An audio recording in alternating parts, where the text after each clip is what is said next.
Mening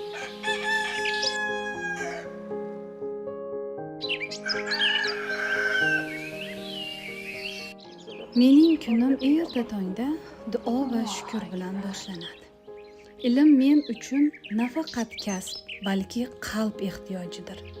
Har kuni yangi narsalarni o'rganish, izlanish, o'qish va yozish menga kuch bag'ishlaydi. Qiyinchiliklar yo'q emas albatta, lekin har bir to'siq yanada kuchliroq bo'lishga sabab bo'ladi.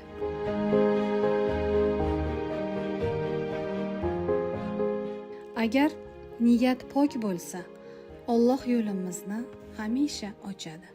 Shu sabab hech qachon orzu qilishdan, harakat qilishdan to'xtamasligimiz zarur. Bugungi qahramonimiz Ra'no Lutfiddinova, Namangan davlat pedagogika institutining fidoyi olimasi. Uning bir kunlik faoliyatiga guvoh bo'lar ekanmiz. Bilim va tarbiya inson hayotida naqadar katta kuch ekanini yana bir bor angladik. Assalomu alaykum. Yaxshi keldinglarmi hammalar? Sog' salomatmisizlar? Dilnoza, tuzingmisizlar? Yaxshi dam oldinglar?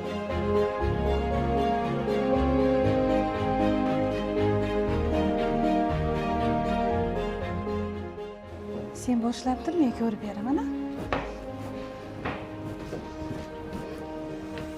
Ra'noxonaga mana joriylanishi boshqasi bo'yicha xatlarni tayyorlab qo'yayotganda, o'sha bo'yicha to'g'rilab narsa qilsalaring bo'ladi. Men uni ko'rib bergandim. Shu joyini yana bitta ko'rib beringda, dissertatsiya boshqa qismini o'shanda nari xatga jo'natib olsalaring bo'ladi. Naqsa bo'ladi.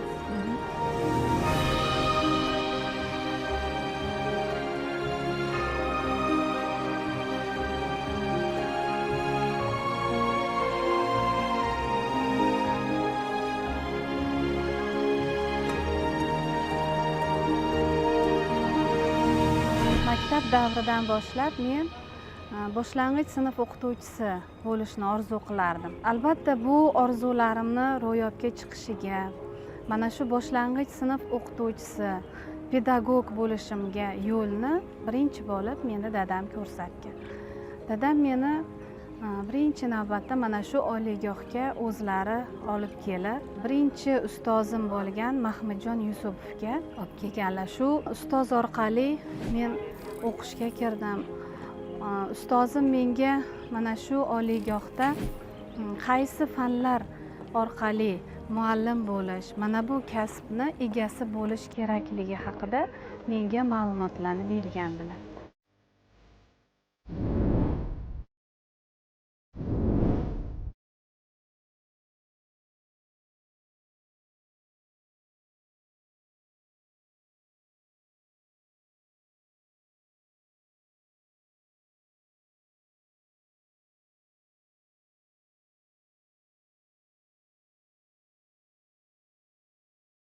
Talabalik davrimda ham shu ustozimni havas qilib, ularni o'qigan ma'ruzalarini, ularni olib borgan dars mashg'ulotlarini ko'rib, men endi boshlang'ich sinf o'qituvchisi emas, oliy ta'lim o'qituvchisi bo'lishni orzu qilib qo'ydim. Mana shu ustozimga men boshim yerga tekkincha ta'zim qilaman, rahmat aytaman. Mana shunday hozirgi davrdagi oliy ta'limning shunday yetuk pedagogi bo'lishimga Mahmudjon Yusupov ustozim sababchi bo'lganlar.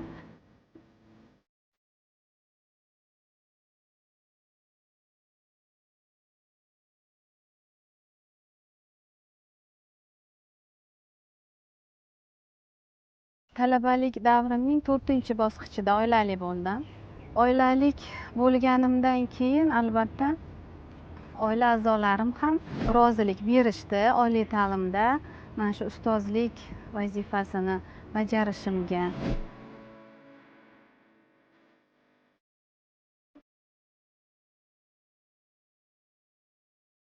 Men talabalik davrim yakunlangandan keyin men ustozlarimga havas qilib, mana shu oliy ta'limda ustoz bo'lib ishlashga qaror qildim. Hamda ilmiy faoliyatimni ham boshladim. Ilmiy faoliyatimga menga Fayzullayev Tursunboy ustozim rahbarlik qildilar. 2022-yilda men ilmiy ishimni yakunlab, pedagogika fanlari bo'yicha falsafa doktori dissertatsiyasini muvaffaqiyatli himoya qildim.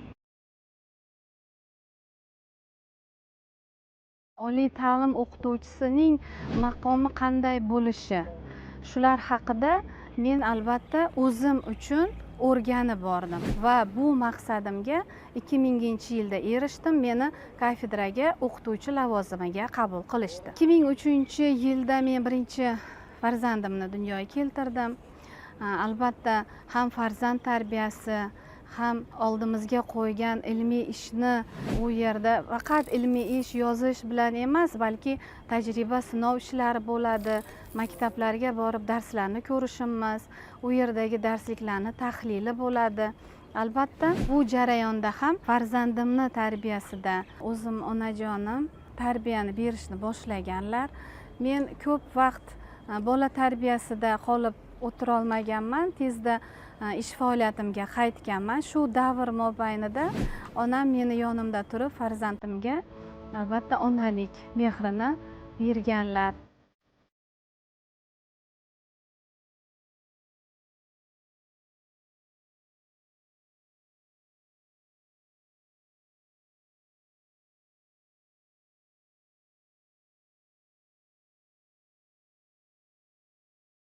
Ustozim Fayzullayev Tursunboy 2000-yilda Namangan davlat universitetiga rektorlik vazifasiga keldilar.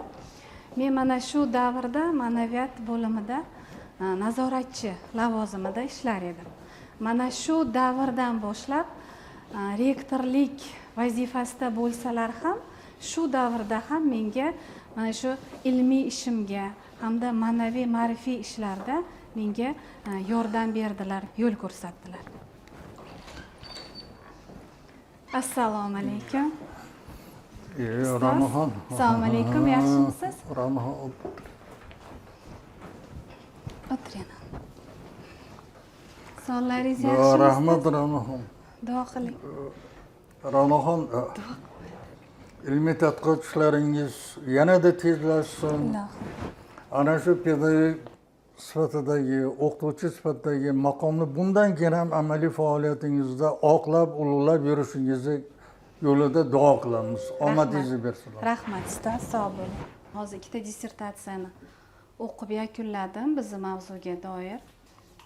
O'sha o'qigan adabiyotlaringizga tadqiqotchi sifatidagi o'zingizni, ularning fikr mulohazalariga shaxsiy munosabatingiz, hatto ular bilan bahsga kirishsangiz ham ma'qul bo'lardi. Keyingi ishlarda men o'ylayman, shuni hisobga olsangiz yaxshi bo'ladi. Albatta. Bu ilm shunday narsaki, bu hamisha har doim bahs, munozara, mulohazalar asosida boyib boradi. Bu kishini tadqiqot mavzusi shu boshlang'ich sinf o'qituvchilariga uni amaliy faoliyatidagi, kasbiy faoliyatidagi, ularning hatto kasbiy nutqiy faoliyatini yanada rivojlantirish bilan bog'liq hali mavjud bo'lgan muammolarni yechimiga qaratilgan. Shu nuqtai nazardan men o'ylayman, bu kishi bu kunning eng dolzarb mavzusida tadqiqot olib boryapti, tinmay izlanishda. Buning natijasi shubhasiz joylardagi, maktablarda, amaliyotda o'zining amaliy natijasini beradi.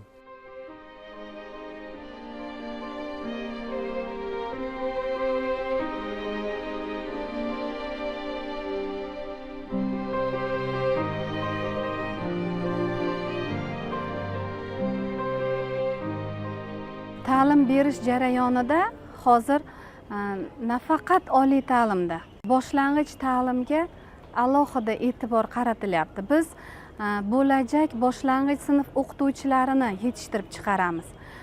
Buning uchun hozirgi boshlang'ich sinflar uchun qo'yilayotgan talab qanday? Bu narsalar haqida ham biz alohida ilm jarayonida ham ish olib boramiz.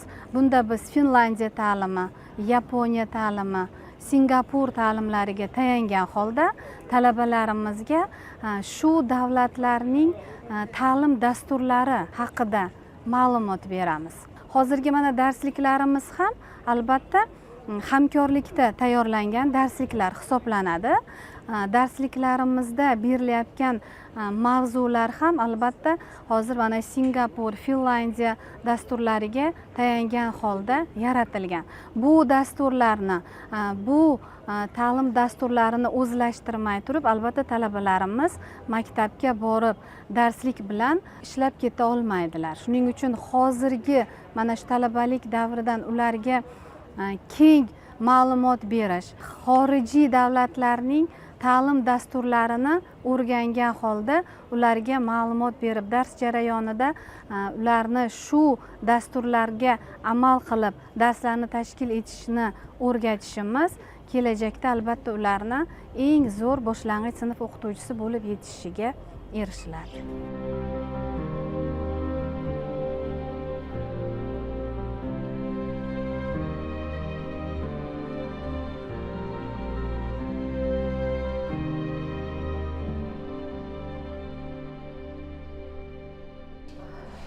Demak, darsliklardagi mavzularga oid ko'rgazmalardan foydalanishimiz darsning eng asosiy yutug'i hisoblanadi. Dars jarayonida ko'rgazmalarni o'ta ko'p bo'lishi ham bu maqsadga muvofiq hisoblanmaydi. Shuning uchun mana o'qituvchilarimiz darsliklar ustida ish olib borishyapti. Dars jarayonida ko'rgazmalardan, multimedialardan foydalanishni yo'lga qo'yilyapti. Endi dars jarayonida ko'rgazmalardan foydalanish bu bolani tasavvurini kengaytiradi. Bola tasavvur qilsagina, demak, uni esida, xotirasida o'qigan matni, o'qigan o'sha syujetlari saqlanib qoladi. Hozir boshlang'ich sinflarda o'quvchilarni o'qib tushunishi, tinglab tushunishi juda ham katta e'tibor hisoblanadi. Shuning uchun mana shu ko'rgazmalarni ko'rsatish orqali, ko'rgazmalardan dars jarayonida unumli foydalanish orqali o'quvchilarni ko'rib esida saqlab qolishi, eshitib esida saqlab qolishi hamda o'qib bu narsalarni tasavvur qilish orqali uni esida saqlab qolishi yo'liga qo'yilgan. Mana shundagina bola o'qigan matnini esda saqlaydi hamda uni qayta hikoya qilib berishi mumkin bo'ladi.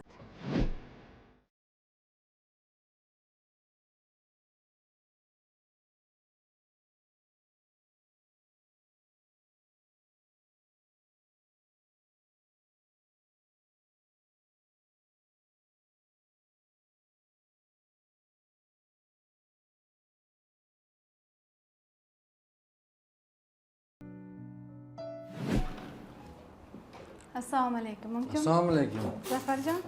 Voy, yaxshimisiz? Rahmat, sog'lig'ingiz yaxshimi? Siz yemisiz? Charchamay turibsizmi? Rahmat. Keling, o'tiring. Ishlaringiz yaxshimi? Rahmat, Sog'liqlaringiz, ilmiy faoliyatlaringiz yaxshimi? Rahmat, bo'lyapti. Sizni faoliyatingizni shu fakultetda ilmiy kengashida, kafedrangizni faoliyatida, kafedraning professor o'qituvchilari bilan juda ko'p muhokama qildik. Faoliyatingizga baho berdik. Xursand hamma. Shu yuqorida aytdik, qisqa vaqt davomida ularning mehnat faoliyatini natijasida sizni faoliyatingiz ularni o'zini ilmiy faoliyatida juda ham o'rnak sifatida baholanganligi, rahbariyatda sizga bergan bahosi anchagina bizni xursand qiladigan darajaga olib keldi. Biz bundan juda ham xursandmiz. Ra'no opa, ko'rishganimiz yaxshi bo'ldi. Har kun bir marta ertalabda gaplashib turishimiz kerak ekan. Sababi men sizni anchadan buyon bir shu masalalar bo'yicha bir o'rtoqlashish kerak degan fikrga keldim. Birinchi masala, siz ilmiy rahbarligingizda faoliyat ko'rsatayotgan Abdurahmonova Gulasal masalasi. Kafedrada o'zi faol o'qituvchi, lekin siz rahbarligingizda bugungi kunda ilmiy tadqiqot ishini olib boryapti o'sha masalada. Buni dastlabki hujjatlarni ko'rdik, ishlar yaxshi ketyapti, yakunlanish arafasida ekan. Buni qilingan ishlari, tajriba o'tkazgan tajriba sinovlari bilan tanishib chiqdim. Juda chiroyli, vaqtida belgilangan muddatdan ancha oldinroq himoya qilish arafasida turibdi. Ikkinchi masala, siz rahbarlik qilayotgan hozirgi boshlang'ich ta'lim yo'nalishi kunduzgi bo'limni talabalarini 4+2 amaliyotiga chiqarilishi, amaliyot jarayonlari haqida so'ramoqchi edim. Bu bo'yicha menga hozir 17-chi, 5-chi, 7-chi maktabni direktor o'rinbosarlari bu bo'yicha menga telefon qilib rahmatnoma, endi buni qay darajada o'zingizga aytayapman yo'q, rahmatnoma aytganligi, o'sha boshlang'ich ta'lim kafedrasi mudiriga, qolaversa institut rektoriga ushbu rahmatnomamizni yetkazib qo'yishni mendan so'rashdi. Men juda ham xursand bo'ldim fakultet rahbari, dekani sifatida. Siz rahbarligingizda o'sha har kuni 4+2 amaliyot o'tayotgan talabalarning holidan xabar olayotganligingiz, ularni o'sha nazariy bilimlarni amaliyotda mustahkamlash jarayonlarini bevosita o'zingiz nazorat qilib turganingiz bu quvonarli hol. Yana bir masala, 3-masala sizdan so'ramoqchi edim. Siz mana 2 yildan beri doktorlik dissertatsiyasi ustida ish olib boryapsiz. Shu jarayonlar qay darajada ketyapti? Bugungi kunda fakultetdan, qolaversa bizni ilmiy bo'lim, ilmiy ishlar bo'yicha prorektor tomonidan qanaqa yordamlar ko'rsatilishi kerak degan masalada bir siz bilan dildan suhbatlashmoqchi edim. Haqiqatan ham yaxshi bo'ldi ko'rishganimiz. Shu masalada o'zingiz fikringizni aytsangiz, men buni rahbariyatga qolaversa o'zimizni fakultetimizni kengashida amaliy yordam, nazariy yordam bo'yicha o'zimizni bevosita yordamimizni bermoqchimiz. Yaxshi, shunchalik qayg'urganingiz uchun Zafarjon. Hozir mana Abdurahmonova Gulasal, xudo xohlasa mana shu keyingi haftaga kafedra qo'shma yig'ilishiga qo'ymoqchi bo'lib turibmiz. Ishini yakunladi. Endi mana shu kafedra muhokamasidan o'tkazib olsak, o'zi tirishqoq tajriba sinov ishlarini yakunladi, xulosalarini berdi, tavsiyalarini ishlab chiqdi.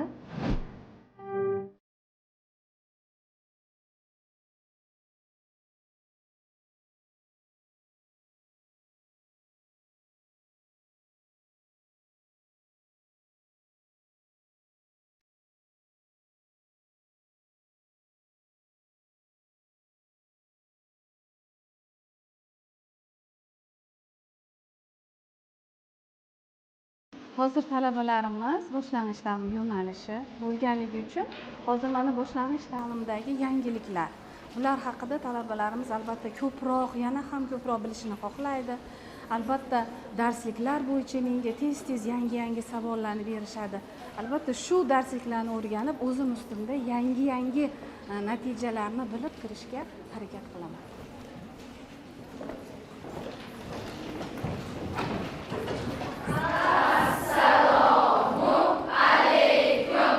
Va alaykum assalom. Rahmat. O'tiringlar.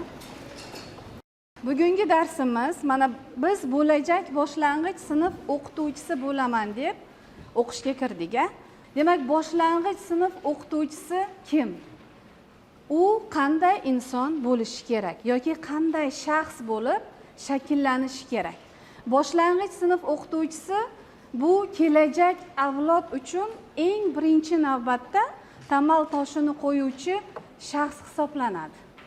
Boshlang'ich sinf o'qituvchisi eng avvalo o'zi o'quvchi uchun namuna bo'lishi, o'quvchi uchun ko'rgazma bo'lib xizmat qilishi kerak.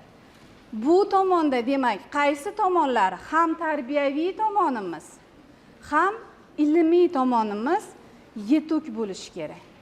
Shuning uchun o'quvchilarga dars jarayonida biz nafaqat bilim beramiz, balki ularga tarbiyani ham qo'shib olib boramiz. Buning uchun albatta bizda ham tarbiya, ham bilim, ham ilm, dunyoviy ilmimiz yetarli darajada bo'lishi kerak. Buning uchun biz hozir mana talabalik davridan boshlab o'zimizni ustimizda tinmay ishlashimiz kerak bo'ladi. Albatta boshlang'ich sinf o'qituvchisi eshitishni bilishi kerak, tinglay olishni bilishi kerak. Biz 4 yil tinglaymiz, keyin bu tinglagan nazariy bilimlarimizni maktabga borib amaliyotda tatbiq etamiz. Hozir amaliyot davrimiz haftada 2 kun, 4+2 amaliyoti hozir qo'llanib kelinadi. Bu juda ham sizlarga qo'l keladigan jarayon hisoblanadi. Chunki siz 2 kun maktab jarayonini, maktab hayotini ko'rasiz. Darsliklarni, dars jarayonini o'zingizni ko'zingiz bilan ko'rasiz. 4 kun esa amaliyotda qo'llagan narsalarimizni biz nazariy tomonlarini yana ham ko'proq bilishga oshiqamiz. Siz u yerdagi muammolarga duch kelasiz. Muammoni kelib institutda uni yechimini qilamiz.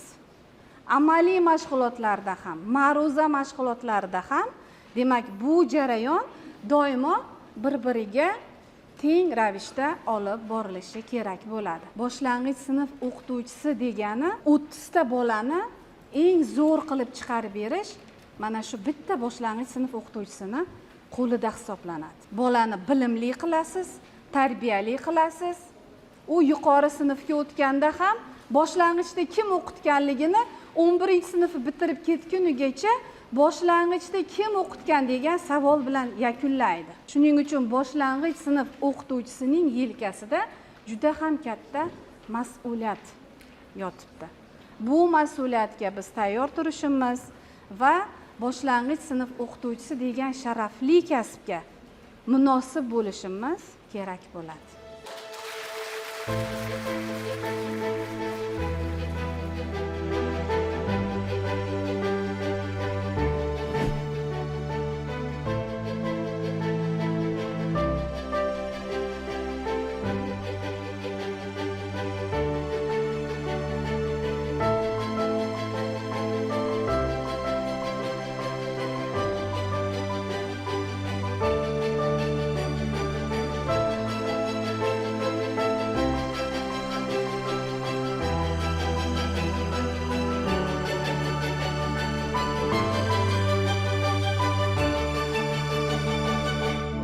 Which means if you do not discuss one of them, your task response will not get a good score.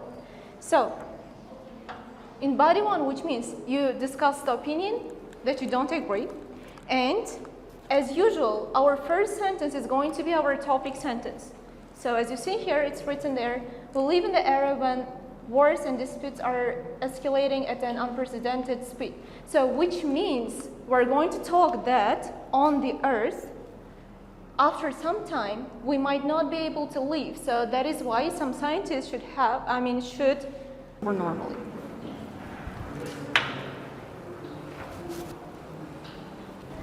Assalomu alaykum. Alaykum assalom. Kech. Nega keldingiz? Ha, endi bir ikki seni darsingni ham ko'ray deb keldim-da. Faqat talabalar darsini kuzataveraman. Kel. Seni ham darslaringni bir ko'ray deb keldim. Qanaqa? Yaxshi? Bo'ladi. Bugun darsim sal ertaroq yakunlangandi. Seni ham darsingni bir ko'ray deb keldim. Yaxshi? Yaxshi o'ta olarkanmanmi? Yaxshi, ha. O'zi ingliz tilida shunaqa tez gapiriladi-da. Shunaqa tez gapiradi. Demak, tezroq gapirib olgan bo'lishi mumkin. Hozir chunki bular etapi katta, shuning uchun ularga tezroq gapirsa tushunishadi. Bular IELTS etapi. Agar kichikroq etap bo'lishganda ularga keyin sekinroq gapirsa bo'ladi. Yaxshi. Muhibonlari ko'p ekan, qizlar aka. Shunaqa. Hozir ko'pchilik IELTS olishyapti. Shunga.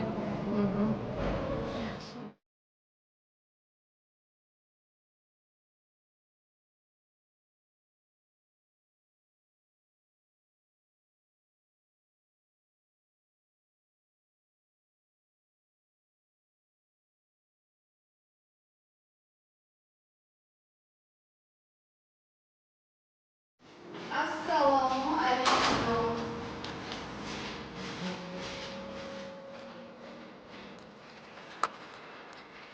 Ona.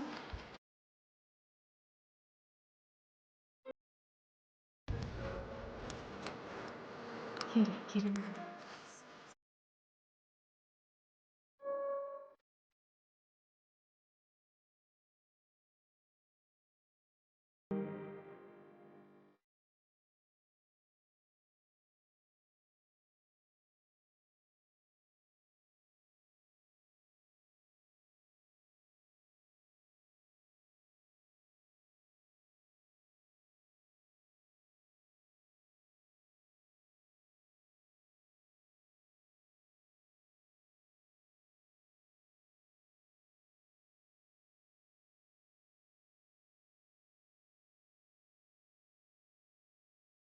Odatda oshni onam juda ham shirin tayyorlaydilar.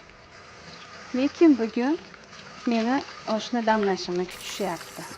Chunki onam meni osh qilishimni yaxshi ko'radilar. Shuning uchun oshni men bugun damlashga qaror qildim. Shogirdlarim, hamkasblarim mendan qiziqib doimo so'rashadi. Siz ham uyga borib, taom tayyorlaysizmi, ovqat qilasizmi deb. Albatta, men uyga kelib ovqat qilaman. Farzandlarim uchun albatta shirin taomlarni tayyorlashni yoqtiraman. 4+2 amaliyoti prezidentimizning qarorlariga binoan, tashabbuslariga binoan tashkil etilgan. 4+2 amaliyoti talabalarning mana shu 6 kun o'qish davri bo'ladigan bo'lsa, unda 4 kunini nazariy bilimlarni olishga, 2 kunini esa maktabda amaliyot o'tashlariga sarflaydilar. Endi bu davrda talaba uchun qiziqarli tomonlari bu talaba maktabni, oliy ta'limni yakunlamay turib ko'ryapti. Oliy ta'limda olgan nazariy bilimlarini maktabda qo'llayapti hamda o'sha maktabdagi muammolarni hozirdan ko'rib, uni his qilib, yechimini topishga harakat qilyapti.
Bugun ham mana o'choqda osh bo'ladi.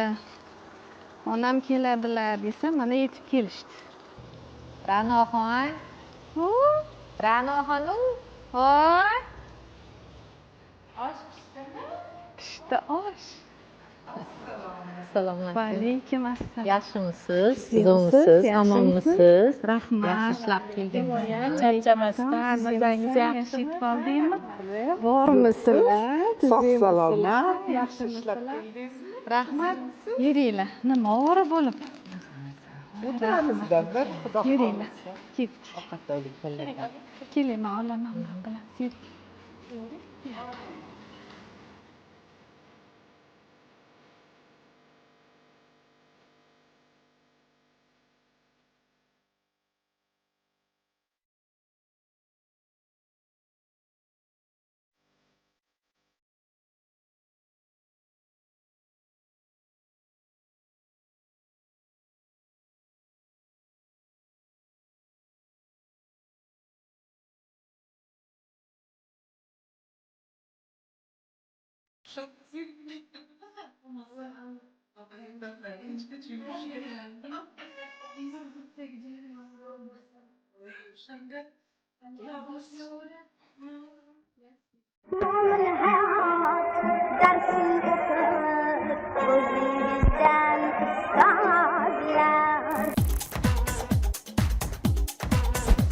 Assalomu alaykum. Yaxshi keldinglarmi hammalar? Sog' salomatmisizlar? Mana shundagina bola o'qigan matnni esda saqlab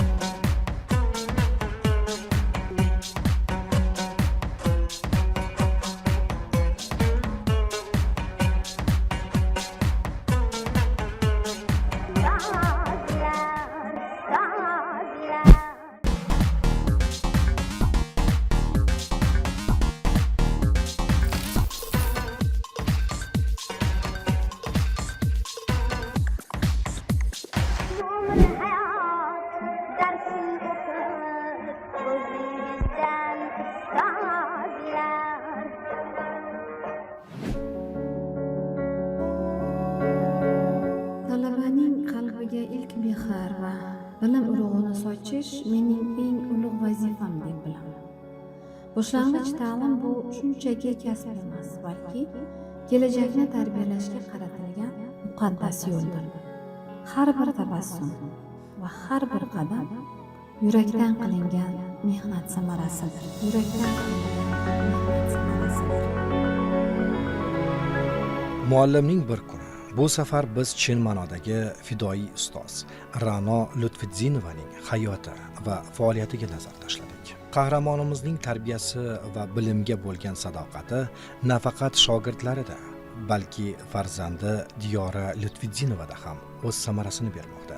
Diyoraning IELTS imtihonida 8,5 ball ko'rsatishga erishgani bu oilada ilm va tarbiya qanday yuksak qadrlanayotganining yorqin namunasidir. Mana shunday latofatli, ammo qalbida qattiq iroda va mehri jamlangan, har doim sokin jilmayishi bilan yashaydigan qahramonimizga kelgusi ishlarda ulkan zafarlar va sog'lik, salomatlik tilab xayrlashdik.